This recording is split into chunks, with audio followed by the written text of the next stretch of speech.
कैसे क्या घटना हुई और कितने समय आप लोगों को जानकारी हुई है? हम लोगों को सुबह जानकारी हुई, जब सो के उठे एकदम, तो हमने कहा मम्मी आज ये कह रहे थे भाई भी तबीयत नहीं सही रहती, तो अब सब लोग घाटमपुर चलेंगे, आज दवा करवा के आएंगे। तो हमने कहा मम्मी इनको भी उठाओगे तो उठो, भूसा ले आओ, जाके चलना है जल्दी, जूड़े जूड़े करा आएंगे दवा घाटमपुर से। बस जैसे का चादर को जगाने के लिए खोलो तो जैसी हालत में हमको मिले। चाची का चल रहा था 2 भतीजों से अफेयर, आपत्तिजनक हालत में पकड़ी गई तो मोबाइल देख पुलिस के भी छूटे पसीने। आज की डेट में रिश्तों की कोई गारंटी नहीं रह गई, चले तो सालों साल वरना कभी भी ख़त्म। पत्नी का रिश्ता यूँ तो 7 जन्मों को होता है, लेकिन कई कपल्स में अगर नहीं बने तो वो तलाक को लेकर अलग रहने लगते हैं। मगर कुछ ऐसे भी लोग हैं जो तलाक के बजाय अपराध का रास्ता अपना लेते हैं। ऐसा ही एक मामला उत्तर प्रदेश के कानपुर से सामने आया है। यहाँ एक चाची का अपने ही 2 भतीजों के साथ चक्कर चल रहा था। पति ने जब एक भतीजे के साथ उसे आपत्तिजनक हालत में देख लिया तो डर गई, उसने फिर पति को ही मार डाला। इस हत्या में एक भतीजे ने चाची का साथ दिया। भतीजा मर्डर करने से डर रहा था, लेकिन चाची के कहने पर उसने उसका साथ दिया। अपने ही चाचा को चाची के साथ मिलकर मार डाला। पुलिस ने दोनों आरोपियों को गिरफ्तार कर जेल भेज दिया है। चाची के मोबाइल को जब खंगाला गया तो पुलिस भी दंग रह गई। चाची जो थी वो गंदी फिल्में देखने की शौकीन निकली। उसके मोबाइल में 50 से भी ज़्यादा गंदे वीडियो मिले। इसके अलावा वो रील बनाने की भी जो है वो शौकीन थी। पुलिस से बचने के लिए चाची ने सारे रील अपने इंस्टाग्राम अकाउंट से डिलीट कर दिए थे, ताकि पुलिस को दिखा सके कि उसके पास तो कोई मोबाइल है ही नहीं। लेकिन कहावत है कि अपराधी चाहे जितना भी शातिर हो, पुलिस के हत्थे चढ़ ही जाता है। इस केस में भी कुछ ऐसा ही हुआ। क्या है पूरी कहानी, चलिए जानते हैं। ये खौफनाक घटना सांड इलाके के गांव लक्ष्मण खेड़ा की है, जहां 32 साल का धीरेन्द्र पासवान ट्रैक्टर चालक था और अपने परिवार के साथ लक्ष्मण खेड़ा गांव में रहता था। उसके परिवार में पत्नी रीना 75 साल की, बधिर माँ और 4 साल का बेटा है। पास में ही धीरेन्द्र का 23 वर्षीय भतीजा सतीश पासवान रहता था। रीना और सतीश के बीच लंबे समय से अवैध संबंध थे।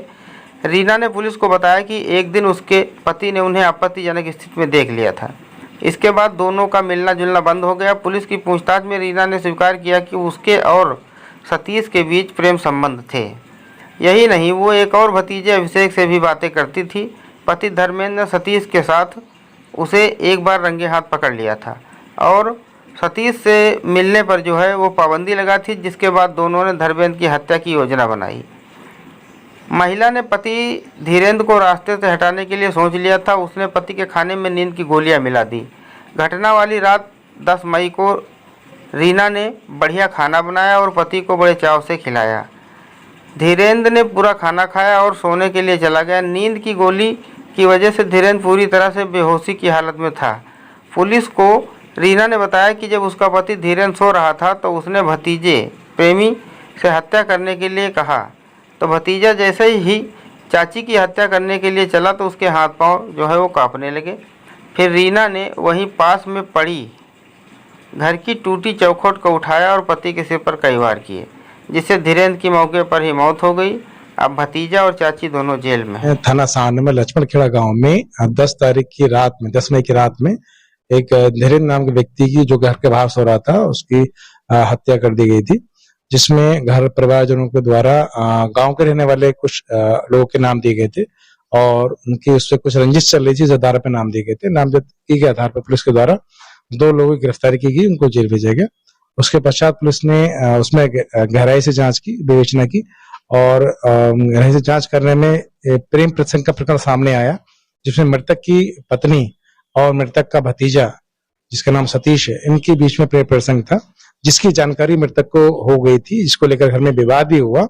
और उसके बाद मृतक की भतीजे और वाइफ ने योजना बनाई मृतक को मारने की, और जिस रात योजना बनाई उस रात उसको, मृतक को खाने में नींद की गोली दे दी गई ताकि घटना करने में आसानी हो।